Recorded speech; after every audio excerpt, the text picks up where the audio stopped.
Hello friends, मैं प्रवीण फिर से आपके लिए लेकर आया हूं एक और कहानी, फ्रैंकेनस्टाइन। आइए अब ज्यादा समय बर्बाद न करते हुए चलिए शुरू करते हैं। रॉबर्ट वॉल्टन अपने समुद्री जहाज में नॉर्थ पोल की तरफ जा रहा था। शुरू में तो सब ठीक था, लेकिन एक दिन जहाज ऐसी जगह पहुंचा जहां चारों ओर बर्फ जमी हुई थी। इस वजह से अब वो आगे नहीं जा सकता था। तभी उसने देखा कि एक आदमी जिसका नाम विक्टर फ्रैंकेनस्टाइन था, अपनी स्लेज से जा रहा था। उसकी स्लेज को कुत्ते खींच रहे थे, लेकिन विक्टर को ठंड लग गई थी, जिसकी वजह से उसकी तबीयत बहुत खराब हो गई थी। वॉल्टन ने उसे समय पर देख लिया और अपनी शिप के अंदर ले आया। वहां उसने उसकी तीमारदारी की और खाने के लिए गर्म भोजन दिया। इससे विक्टर की हालत में काफी सुधार हो गया।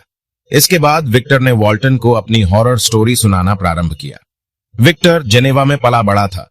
उसका बचपन बहुत आनंद से बीता था। बड़े होने पर वह दूसरे शहर में स्थित इंगोलस्टार्ट यूनिवर्सिटी में पढ़ने चला गया। उसका इंटरेस्ट बायोलॉजी, केमिस्ट्री और नेचुरल फिलॉसफी में था।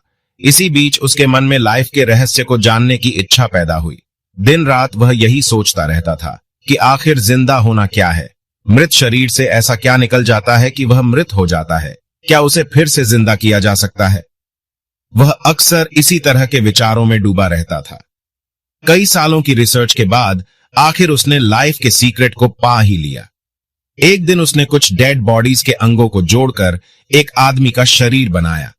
फिर उसमें कुछ केमिकल्स डाले और अंत में इलेक्ट्रिसिटी गुजारकर उसे जिंदा कर दिया।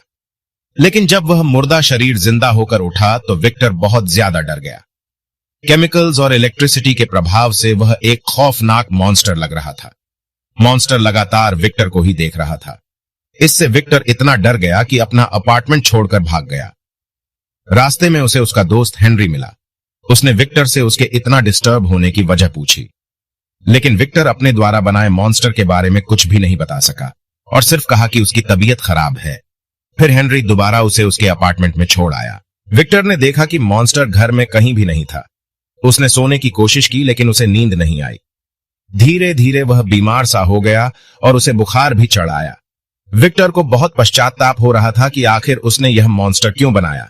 उसने जेनेवा जाकर अपनी फैमिली के साथ रहने का निर्णय कर लिया ताकि वह फिर से स्वस्थ हो सके। लेकिन तभी उसे उसके पिता का पत्र मिलता है, जिसमें लिखा था कि उसके छोटे भाई विलियम का किसी ने मर्डर कर दिया है। विक्टर जल्दी से घर की तरफ चल देता है। रास्ते में एक जंगल पड़ता है जहां विलियम की हत्या हुई थी। विक्टर को वहां मॉन्स्टर की एक झलक दिखती है। वह समझ जाता है कि विलियम को उस मॉन्स्टर ने ही मारा था। फिर विक्टर घर पहुंचता है। वहां देखता है कि लोग विलियम की हत्या का आरोप जस्टीन नाम की लड़की पर लगा रहे थे। जस्टीन को विक्टर के परिवार ने बचपन में अडॉप्ट किया था। वह बहुत ही दयालु और नेक लड़की थी, लेकिन जस्टीन के बार मना करने पर भी उसे फांसी की सजा दे दी जाती है। विक्टर पश्चाताप की आग में जलने लगता है।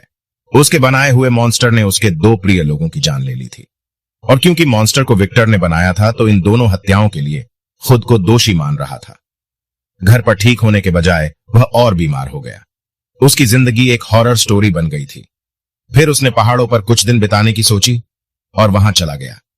एक दिन विक्टर जब ग्लेशियर से गुजर रहा था, तभी मॉन्स्टर उसके पास आया।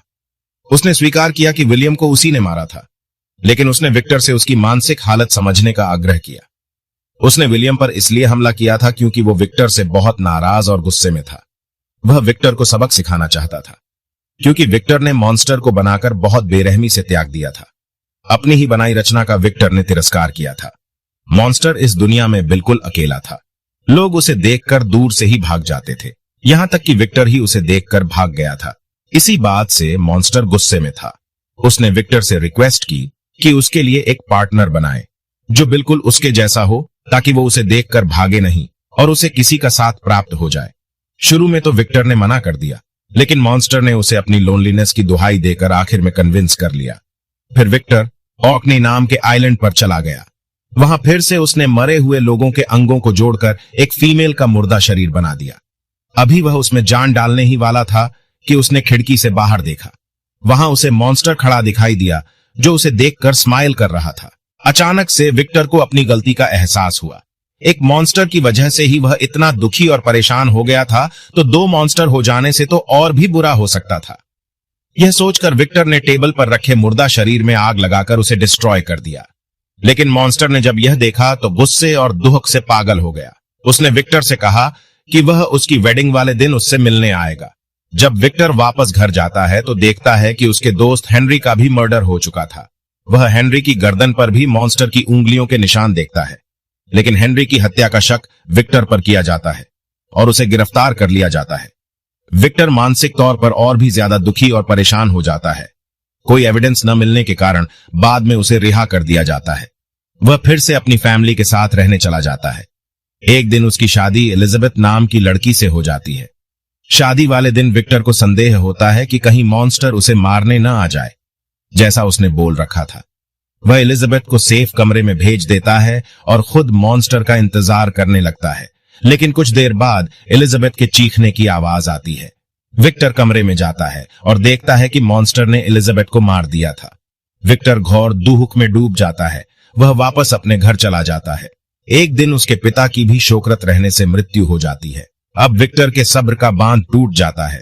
वह शपथ लेता है कि मॉन्स्टर को ढूंढकर मार देगा। वह जरूरी सामान इकट्ठा करता है और कुत्तों द्वारा खींचे जाने वाली स्लेज पर बैठकर मॉन्स्टर की खोज में उत्तर की तरफ चला जाता है। एक समय वह मॉन्स्टर के बहुत पास पहुंच चुका था, लेकिन तभी बर्फ फट जाता है। इससे मॉन्स्टर और विक्टर के बीच खाई बन जाती है और मॉन्स्टर आगे निकल जाता है। उसी समय विक्टर को वॉल्टन मिलता है। आपको याद होगा, यह कहानी विक्टर वॉल्टन को ही सुना रहा था, जो जहाज से नॉर्थ पोल की तरफ जा रहा था। विक्टर अपनी हॉरर स्टोरी यहीं पर समाप्त करता है और कहता है कि मौसम के ठीक होने पर वो मॉन्स्टर की खोज पर निकलेगा। अब उसे मारना ही उसका लक्ष्य था, लेकिन इससे पहले ही विक्टर की तबीयत और खराब हो जाती है और एक दिन उसकी मृत्यु हो जाती है। वॉल्टन उसके मृत शरीर को एक कमरे में रख देता है। उसे वह उसके परिवार के पास जेनेवा भेजना चाहता था। एक दिन जब वॉल्टन उस कमरे में आता है जहां विक्टर के शव को रखा गया था, तो हैरान रह जाता है। मॉन्स्टर विक्टर के शरीर के पास बैठकर विलाप कर रहा था। वह वॉल्टन को बताता है कि जब से वह बना है उसने दुख ही झेला है। वह भरी दुनिया में अकेला है, न कोई उसे चाहता है न प्यार करता है। लोगों की हत्या करने की वजह से उसे खुद से घृणा भी थी और पश्चाताप भी। इसके बाद वह कहता है कि अब जब उसका क्रिएटर ही इस दुनिया में नहीं रहा तो वो भी जिंदा नहीं रहना चाहता। यह कहकर मॉन्स्टर और ज्यादा बर्फ वाले पहाड़ों की तरफ चला जाता है ताकि बर्फ और ठंड से उसकी मृत्यु हो जाए। दोस्तों, यह थी कि फ्रैंकेनस्टाइन कहानी पसंद आई हो तो लाइक, शेयर और सब्सक्राइब कर दो। मिलते हैं अगली वीडियो में। तब तक के लिए हंसते रहिए, मुस्कुराते रहिए।